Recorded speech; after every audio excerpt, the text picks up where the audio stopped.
Hi viewers, welcome to grammar English grammar தமிழில். நீங்கள் school அல்லது காலேஜ் படிச்சுட்டு இருக்கீங்களா? இல்லை டிகிரி முடிச்சுட்டு TNPSC group 1, 2, 3, 4 TET, TRB, bank exam இது மாதிரி காம்படிட்டிவ் எக்ஸாமுக்கு ப்ரிப்பேர் பண்ணிகிட்ருக்கீங்களா? இல்லை நான் ஸ்கூல்லையே எனக்கு இங்கிலீஷ் கிராமரே வரவே வராது, இனிமேல் தான் நான் பேசிக்லேருந்து இங்கிலீஷ் கிராமரை கற்றுக்கணும் அப்படின்னு நினைக்கிறீங்களா? இந்த 3 கேட்டகரியில் நீங்கள் எங்கே இருந்தாலும் இந்த வீடியோ உங்களுக்கு தான். இங்கிலீஷ் கிராமரை கற்றுக்கோங்க, எக்ஸாமில் கலக்குங்க. ஒவ்வொரு நாள் கிளாஸ் ஆரம்பிக்கிறதுக்கு முன்னாடியும் நம்ம ஏதாவது ஒரு பாசிட்டிவ் கோட்டை பார்த்துட்டு தான் கிளாஸ்க்குள்ளே போகிறோம் இல்லைங்களா? இந்த வகையில் இன்றைக்கி நம்ம பார்க்க போகிற quote, opportunities don't happen, you create them, Chris Grosser. அதாவது வாய்ப்புகள் தானாகவே அதுவே நடக்காது, நீங்களே என்ன பண்ணணும், அதை உருவாக்கணும் அப்படின்னு சொல்கிறாரு கிறிஸ் கிராசர். இது ரொம்ப உண்மைதான் இல்லைங்களா? நம்ம நம்மளுக்கு ஆப்பர்ச்சுனிட்டி வரும் நம்ம காத்துட்டே இருந்தோம்னாக்கா அந்த ஆப்பர்ச்சுனிட்டி நம்மளுக்கு வராமலேயே போயிடும். அதனால் என்ன பண்ணணும், நம்மளுக்கான வாய்ப்புகளை நம்மளே உருவாக்கிக்கணும். கிடைக்கிற ஒரு சின்ன இது கிடைச்சா கூட, ஒரு துரும்பு கிடைச்சா கூட அதை வைத்து நம்ம அடைய வேண்டிய லட்சியத்தை நம்ம அடைவதற்கான வாய்ப்புகளை நம்மளே உருவாக்கிக்கணும் அப்படின்றாரு கிறிஸ் கிராசர். இந்த ஒரு பாசிட்டிவ் எனர்ஜியோட இன்னைக்கு நம்ம கிளாஸ்க்குள்ளே போகலாங்களா?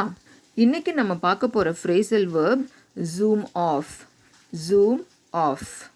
ஃப்ரேசல் வேர்ப் அப்படின்னா என்னன்னு உங்களுக்கு தெரிஞ்சிருக்கும். ஒரு வேர்ப் இருக்கும், ஒரு ப்ரிப்போசிஷன் இருக்கும் இல்லைங்களா? ஒரு ப்ரிப்போசிஷன் இருக்கும், இல்லை ஒரு 2 ப்ரிப்போசிஷன் கூட சேர்ந்து இருக்கும். அந்த வேர்பை மட்டும் நம்ம தனியாக பார்த்தோன்னா அதுக்கு ஒரு மீனிங் வரும். ஆனால் அந்த வேர்பு கூட ப்ரிப்போசிஷன் சேர்ந்து அது ஃப்ரேசல் வேர்பாக மாறிடுச்சுனாக்கா அதோடைய பொருள் வேறு மாதிரி இருக்கும். அதுதான் இன்றைக்கி நம்ம இந்த ஜூம் ஆஃப் அப்படின்றதுக்கு மீனிங் என்னன்னு பார்க்கலாம் வாங்க. இந்த ஸ்லைட் பாருங்கள். ஜூம் ஆஃப் அப்படின்னாக்கா பொருள் கோ சம்வேர் குவிக்லி, அதாவது எங்கேயாவது ரொம்ப வேகமாக போகிறது. அடுத்தது to leave or depart very quickly or hastily, அதாவது புறப்படுறது அல்லது திரும்ப வர்றது, ரொம்ப வேகமாக கிளம்புறது, ரொம்ப வேகமாக திரும்பி வர்றது, அவசரமாக திரும்பி வருவோம் இல்லைங்களா? அதுதான் ஜூம் ஆஃப் அப்படின்ற ஃப்ரேசல் வேர்புடைய பொருள். அதாவது இப்போ நான் வேலைக்கு போகிறேன்னு வைங்களேன். நான் வேலைக்கு போகிறேன்னா வீட்டு வேலையெல்லாம் முடிச்சுட்டு நான் கிளம்புறேன். வேகமாக கிளம்புவேன். நான் வீட்டை விட்டு அவசரமாக பேக் எடுத்துகிட்டு வேகமாக நடந்து வேகமாக ஆட்டோ பிடிச்சி போய் ஸ்கூலில் வேகமாக நுழைவேன் இல்லைங்களா? அந்த மாதிரி நம்ம பண்ணுறது தான் ஜூம் ஆஃப் அப்படின்றது. இல்லை நீங்கள் ஒரு ஃப்ளைட்டு பிடிக்க போகணும் அப்படின்னு வைங்களேன். அந்த ஃப்ளைட்டை பிடிக்க போகிறதுக்கு நீங்கள் கொஞ்சம் லேட்டாக கிளம்பிட்டீங்க. அப்போ நீங்கள் எப்படி கிளம்புவீங்க? ரொம்ப ரிலாக்ஸ்டாக கூலாக கிளம்புவீங்க? அந்த மாதிரி கிளம்ப மாட்டோம் இல்லைங்களா? அவசரமாக எல்லாத்தையும் எடுத்து வச்சுட்டு வேகமாக போய் கார் ஏறி சீக்கிரமாக போய் இறங்கி வேகமாக ஓடுவோம் இல்லைங்களா ஏர்போர்ட்டுக்குள்ளே? அது மாதிரி நம்ம பண்ணுறோம் இல்லைங்களா? அந்த மாதிரி நேரத்தில் நம்ம யூஸ் பண்ண வேண்டிய ஃப்ரேசல் வேர்ப் ஜூம் ஆஃப். இங்கே பாருங்கள், to be in a hurry, அதாவது ரொம்ப அவசரமாக வேகமாக செய்கிறது. To be leaving a place in a rush, அதாவது ஒரு இடத்துல இருந்து ரொம்ப அவசரமாக கிளம்புறது. அதுதான் இந்த ஜூம் ஆஃப் அப்படின்ற ஃப்ரேசல் வேர்போடைய மீனிங்.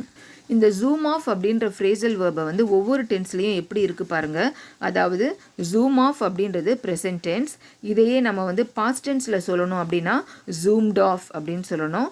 இதையே கண்டினியூஸில் ப்ரெசன்ட் பார்ட்டிசிபிளில் சொல்லணுன்னாக்கா ஜூமிங் ஆஃப் அப்படின்னு சொல்லணும். நீங்கள் தெரிஞ்சுக்கிட்டிங்கனாக்கா ஒவ்வொரு காலத்துலேயும் எப்படி இந்த ஜூம் ஆஃப் அப்படின்ற வேர்பை நம்ம மாற்றுவோம் அப்படின்றது உங்களுக்கு தெரியும்.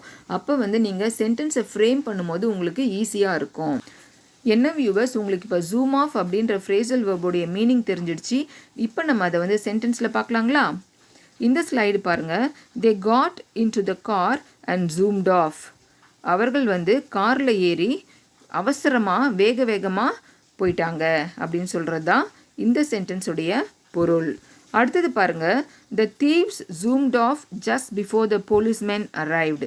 அதாவது திருடன் ஒரு இடத்துல திருடுறான் அப்படின்னாக்கா போலீஸ் வராங்க அப்படின்னு தெரிஞ்சிட்டோடனே அவன் எப்படி அவசரமாக கிளம்புவான்?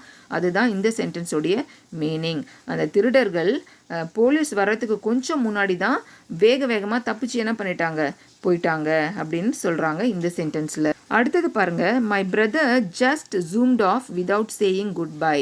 என்னுடைய தம்பி அவசரமாக போயிட்டான். அந்த அவசரத்தில் போயிட்டு வரேன் அப்படின்னு கூட என்கிட்ட ஒரு பாய் கூட சொல்லாமல் என்ன பண்ணிட்டான், அவசரமாக போயிட்டான் அப்படின்றது தான் இந்த சென்டென்ஸுடைய மீனிங். என்ன வியூவர்ஸ், இந்த ஜூம் ஆஃப் அப்படின்ற ஃப்ரேசல் வேர்பை எப்படியெல்லாம் நீங்கள் யூஸ் பண்ணலாம் அப்படின்னு நீங்கள் தெரிஞ்சுக்கிட்டீங்களா? இந்த வீடியோ உங்களுக்கு பிடிச்சிருந்தாக்கா லைக் பண்ணுங்கள், உங்களுடைய ஃப்ரெண்ட்ஸ்க்கெல்லாம் ஷேர் பண்ணுங்கள். இந்த வீடியோ இன்ஃபர்மேட்டிவாக இருந்துச்சு அப்படின்னு நினச்சிங்கனாக்கா நம்ம சேனலை சப்ஸ்கிரைப் பண்ணுங்கள், பக்கத்தில் இருக்கிற பெல் ஐக்கானை ப்ரெஸ் பண்ணுங்கள். அப்போ தான் நாங்கள் போடுற வீடியோஸ் டெய்லி நோட்டிஃபிகேஷனில் உங்களுக்கு வந்து சேரும். Thank you viewers.